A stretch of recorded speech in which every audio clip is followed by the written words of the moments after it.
दोस्तों नमस्कार। मैं प्रशांत कौशिक संवाद इंडिया मंच पर आप सभी का हार्दिक स्वागत करता हूं, हार्दिक अभिनंदन करता हूं। आप सभी जानते हैं इस समय देश में जो राजनीति है वह लगातार गर्म हो जा रही है और लगातार मुद्दों की जो राजनीति है उसकी बात भी कहीं न कहीं सामने आने लगे और विपक्षी दल खास तौर से मुद्दों की राजनीति की बात कर रहे हैं।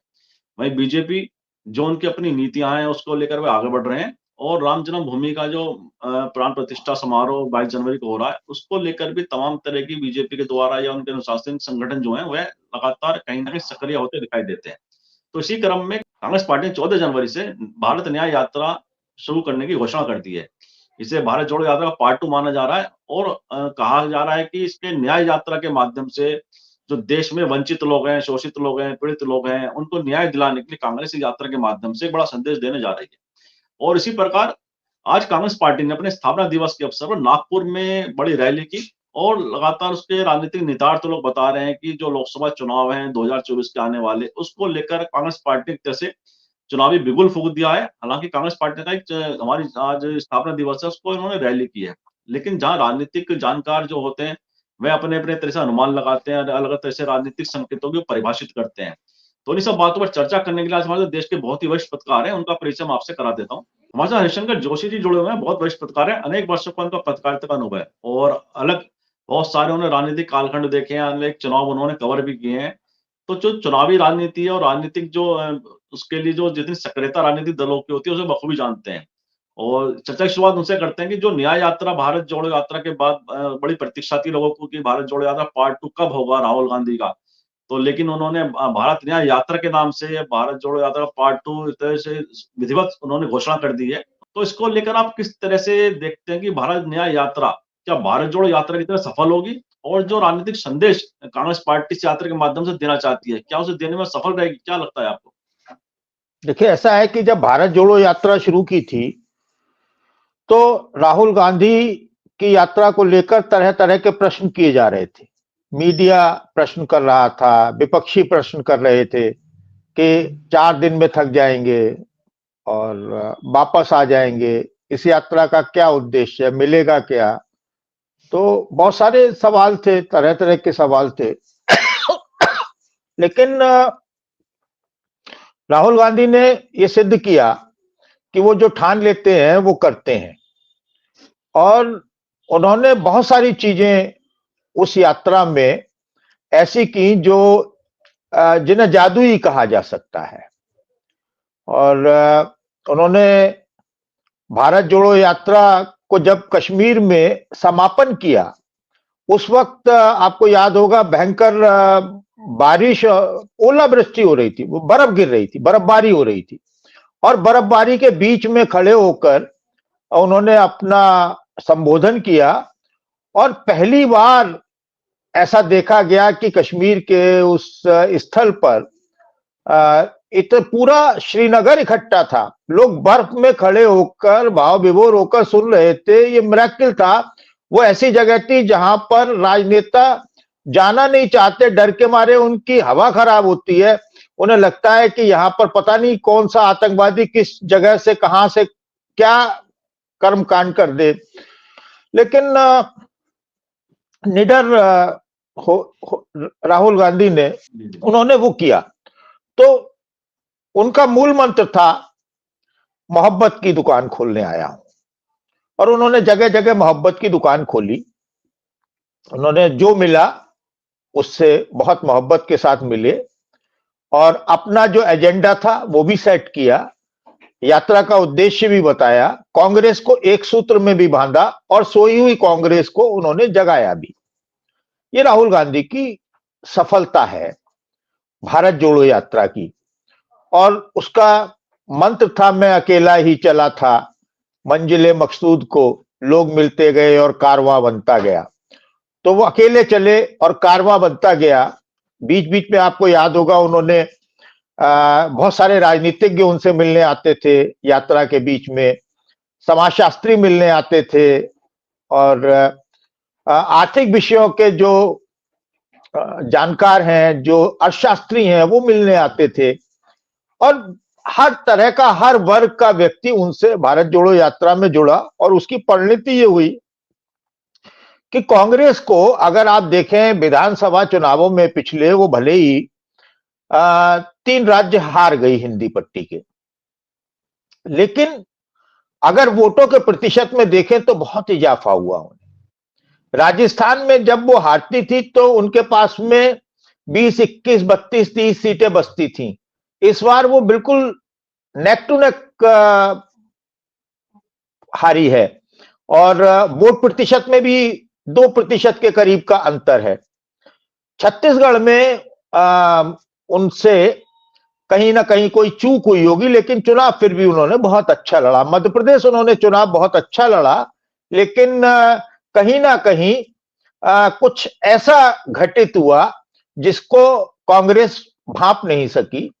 उसकी वजह मतलब छत्रप भी है, उनका अहंकार भी है, और उसकी वजह शिवराज सिंह चौहान की लाडली बहना योजना भी है, जिसके कारण महिलाओं ने ज्यादा संख्या में निकलकर वोट दिया और कांग्रेस का वोट प्रतिशत बढ़ा इस चुनावों में, घटा नहीं, लेकिन उनका वोट प्रतिशत ज्यादा बढ़ गया। महिलाओं का रुझान जो है, लाडली बहना योजना थी जो अब चलेगी या नहीं चलेगी, क्योंकि शिवराज सिंह चौहान ही नहीं बचे, तो उन्हें गेन हुआ। इसके अलावा जो महत्वपूर्ण गेन हुआ, यहां लोग कहते हैं कि गेन नहीं हुआ, ये हार गए। मैं इसे दूसरे तरीके से देखता हूं। हारना जीतना एक अलग है, लेकिन कांग्रेस का जो संगठन मजबूत हुआ, जो लोगों में जोश आया, जो कांग्रेस का वोट प्रतिशत बढ़ा, वो क्या उपलब्धि भारत जोड़ो यात्रा की नहीं है? वो क्या उपलब्धि राहुल गांधी की नहीं है? वो उपलब्धि उन्हीं की है। और अब जो यात्रा वो शुरू करने जा रहे हैं।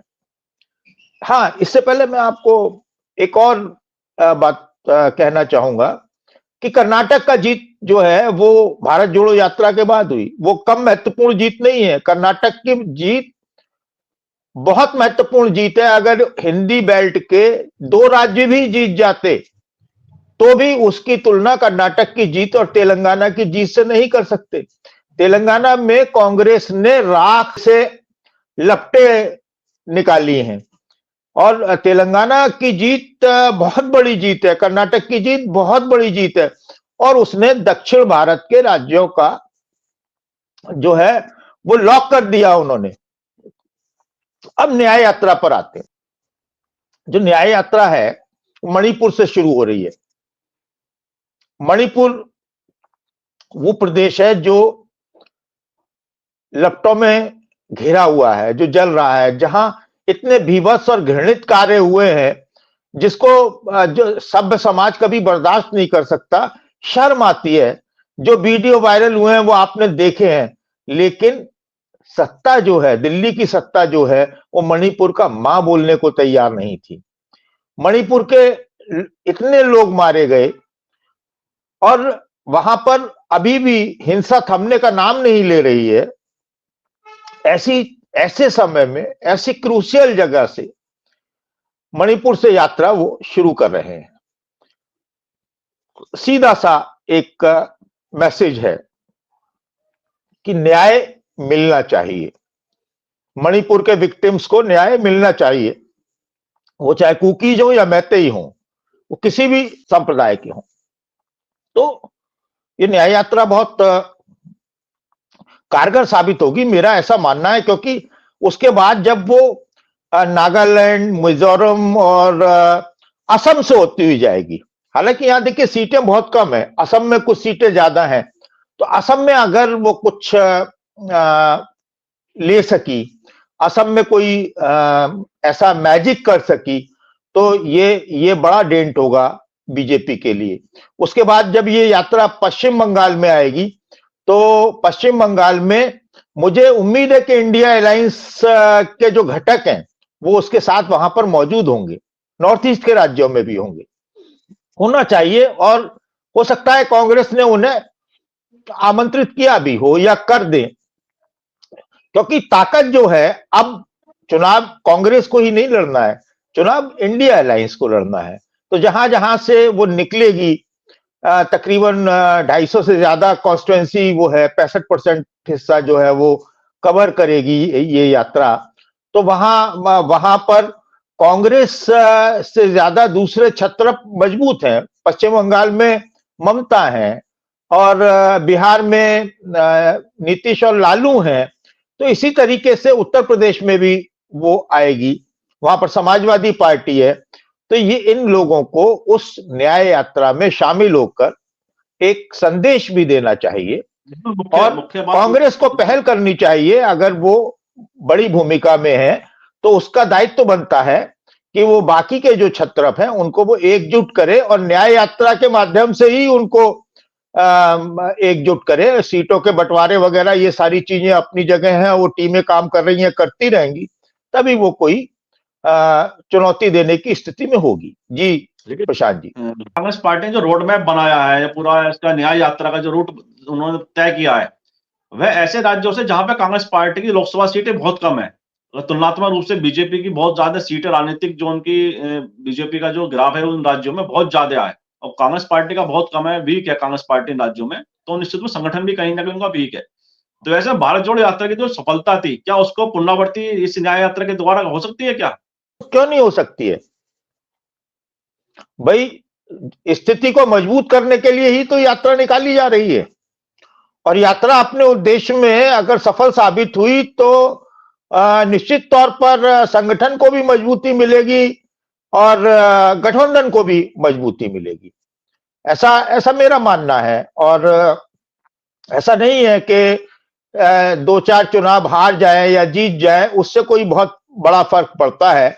बड़ा फर्क पड़ता है कि जब आप विमर्श के लिए राजनीति की शुरुआत करते हैं और ये यात्रा विमर्श के लिए नए नए विमर्श पर मतलब आएगी ये, और राजनीतिक विमर्श होगा तो संगठन भी मजबूत होगा, लोग भी जुड़ेंगे, लोग जुड़ेंगे तो संगठन मजबूत होगा।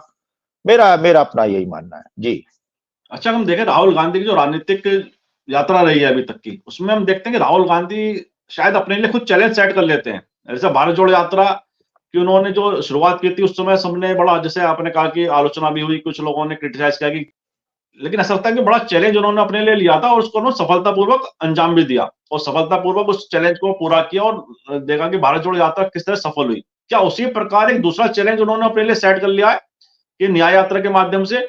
क्योंकि जितने दिन की यह यात्रा है, जितने विभिन्न राज्यों से वह होकर गुजरेगी, ऐसे में जो उनका सहयोगी पार्टी है, जो इंडिया गठबंधन में सहयोगी है, क्या उनके लिए भी एक ऐसा उन्होंने टास्क दे दिया है कि आप भी इसमें आइए और जो एक लोकसभा चुनाव से पहले जो तैयारी है उसको भी अमल में लाइए?